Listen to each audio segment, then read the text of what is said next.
Iako je mjesec juni i mnogi smatraju da je sezona sjetve već završena za ovu godinu, u mjesecu junu se još uvijek može puno vrsta povrća sijati. I ne samo povrća, nego i cvijeća.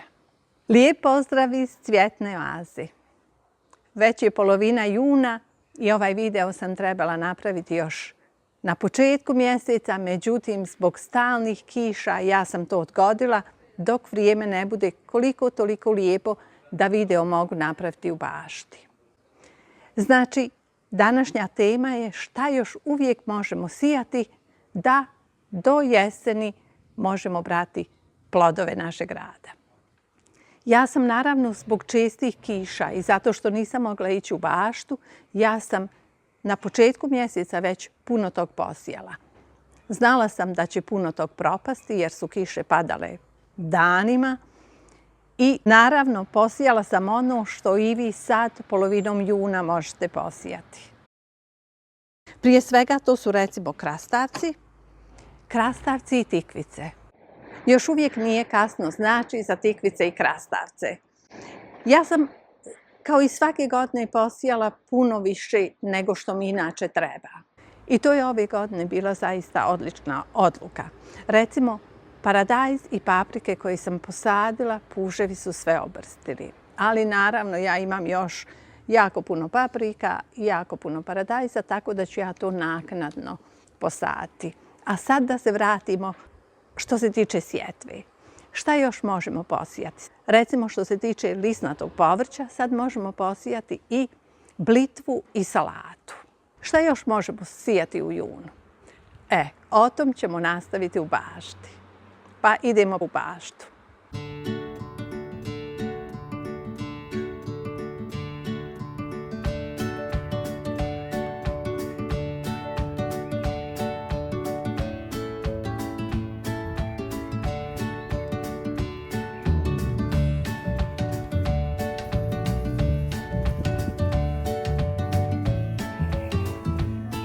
Što se tiče kupuznjača, još uvijek nije kasno, recimo za brokulu, za kelj, za karfiol, ali treba voditi računa da uzmemo tu kasniju sortu karfiola. Uvijek na poleđini kesica piše kad se šta sije i imaju različite sorte, neke se siju u proljeće, neke mogu i kasnije, zato obratite pažnju šta piše na kesici. Znači da uzmete tu kasniju sortu karfiola. Pored toga, sad je vrijeme sjetve cvekle. Cveklu možemo sijati uvijek u određenim razmacima, tako da uvijek imamo svježu cveklu, a sad možemo sijati i kelerabu i nju možemo uvijek sijati u određenim razmacima, jer ona ne treba tako dug period da bi bila za branje. Ono što se još uvijek može sijati su recimo pastrnjak, mrkva i peršun. Kod mrkve su mnogi skeptični i kažu da to ne ide. To ide, ali ta mrkva jednostavno nije za skladištenje.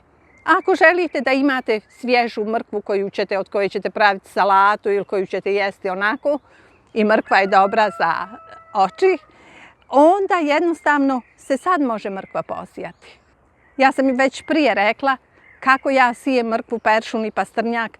Znači stavim sjeme u vlažan pijesak i onda tako posijem. Što se tiče pastrnjaka kojeg sam posijala, ostalo je još samo par komada. Puževi su sve obrstili, mrkvu su svu obrstili. Peršun, njega sam posadila već kad je bio veći, presadila ovdje. Međutim, ni od njega ništa, od lisičara, ništa nije ostalo. Znači, i te tri vrste povrća se mogu sad sijati. Pored toga, recimo, grašak šećerac. Sad ga možete slobodno posijati i recimo grah čučo. Što se tiče graha čuče, najbolje vam je sjeme naklijati, pogotovo u ovo vrijeme. Video o tom kako se naklijava sjeme možete pogledati ako kliknete na link gore. I onda ide zaista jako brzo. 2-3 dana sjeme klija, posadite i onda ili direktno, ali s obzirom da je kod mene bila kiša, mi nismo mogli to direktno sijati. Ono što smo davno posijali, to već raste, ali sad u ovih zadnjih 20-ak dana nije se moglo zaista ništa ništa sijati. Znači sjeme naklijati i onda posaditi. I za sve vas koji želite da još sijete, koji još nećete na godišnji odmor, koji ćete još uživati u vašim baštama, možete sad posijati i začinske biljke kao što su majčina dušica ili bosiljak. Za sve one kojima su puževi pojeli suncokret i sve ostalo sezonsko cvijeće, jedna optimistična vijest, znači sad možete posijati i kadifice, i latifice, i suncokrete i ja ću to isto danas uraditi. Znam da je nekima grad sve uništio. Ako nije grad, onda su to puževi. I naravno, svi smo razočarani i onda možda će neki odustati, ali nemojte odustati, jednostavno još ima jako puno vrsta povrća koje se sad u junu mogu posijati. Možete ih posijati, a za one vrste za koje je sad već kasno, kao što su paprika, kao što je čili, kao što je patliđan, to su vrste koje se siju jako rano. Pitajte vaše biljne prijateljice, uvijek ima dobrih duša koje će pokloniti višak presadnica. U prošlom videu sam pokazala šta je djelotvorno u borbi protiv puževa. I za svaki slučaj oko ovih mladih biljaka krastavaca i salate danas ću staviti pepeo. Stavit ću pepeo i nadati se da večeras neće padati kiša. Tako da bar jedno vrijeme, ovih prvih par dana, da pokušam zaštititi svoje biljke.